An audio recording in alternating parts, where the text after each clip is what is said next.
জানুয়ারির 1 তারিখে যারা 18 বছর হবে তাদেরকে ইনকর্পোরেট করে 2 তারিখে একটা খসড়া ভোটার তালিকা প্রকাশ করতে হবে এবং মার্চের 2 তারিখে এটা ফাইনাল ভোটার লিস্ট হয়ে যাবে। এটা আইনের বিধান, সেটা আমরা পালন করার জন্য একদম ব্যবস্থা নিয়ে রাখতে 2 তারিখে আমরা ড্রাফট খসড়া ভোটার তালিকা দেব, মার্চের 2 তারিখে ফাইনাল হয়ে যাবে। কিন্তু ভোটার তালিকাও শিডিউল করার আগ পর্যন্ত এটা সংশোধন করা যায়। এখন আমরা দেখেছি যে এখানে আমরা কাজ করতে গিয়ে দেখেছি যে এখানে বহু ফেক ভোটার আছে, অনেক বিদেশি ভোটার হয়ে গেছে, এখানে অনেক বিদেশি ভোটার হয়ে গেছে, অনেক ভোটার মারা গেছে।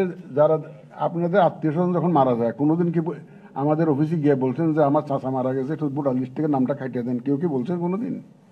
কেউ তো গিয়ে বলেন, কেউ নিজে ভোটারই হতে চায় না, আবার যায় চাচা মারা গেছে না খালু মারা গেছে এটা নাম কাটা দেওয়ার জন্য তো কেউ বলে না।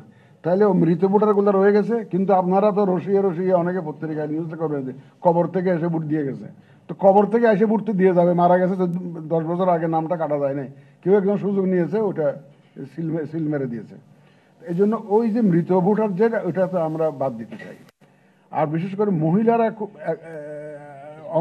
অনেক ক্ষেত্রে দেখা যাচ্ছে যে ভোটার হওয়ার জন্য এগিয়ে আসে নেই। আর মানুষ তো ওই ধরনের ভোটের প্রতি, ভোট আমাদের যে ইলেকট্রাল প্রসেসের প্রতি আস্থা হারিয়ে ফেলেছে। এবং অনেকে মনে করে যে যে আমি ভোটার হয়ে কি হবে, আমার তো ভোটই দিতে পারবো না, কেউ না কেউ দিয়ে দেবে, কষ্ট করে শুধু শুধু জামা লাগে ইলেকশন অফিসে গিয়ে লাভটা কি। এই যেটা আস্থাহীনতার সৃষ্টি হয়েছে, এটাকে আমরা ফিরিয়ে আনার ব্যবস্থা নিচ্ছি। বাড়ি বাড়ি যাব, বাড়ি বাড়ি যাওয়ারটা আমরা খুব দ্রুত শুরু করার চেষ্টা করতেছি। আমাদের একটা আনুমানিক একটা ধারণা করতেছি, এটা একটু বেশ কম হইতে পারে। আমরা আমাদের টার্গেট হচ্ছে আমরা মাস 6 মধ্যে বাড়ি বাড়ির এই কাজটা শেষ করব।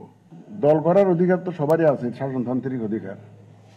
আমাদের কিন্তু কোনো দল আমাদের এখানে রেজিস্ট্রেশন পাবে কি পাবে না সেটার আবার আলাদা বিধিবিধান আছে।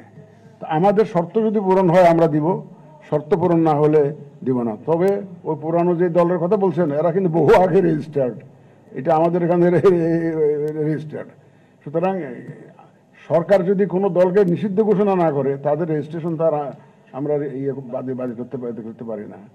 এটা রাজনৈতিক সিদ্ধান্ত অথবা কোর্টের সিদ্ধান্ত, এই দুইটার একটা হইতে হবে, এবং যেটার ভিত্তিতে হয়তো আমরা ব্যবস্থা নিব। আমরা আমাদের পক্ষ থেকে আমরা এই ধরনের কোনো এই ব্যাপারে কোনো মন্তব্য করতে চাই না। আমি একদম গোড়া থেকে বলে আসছি, এটা এই ব্যাপারে আমাদের পক্ষ থেকে কোনো বক্তব্য নাই।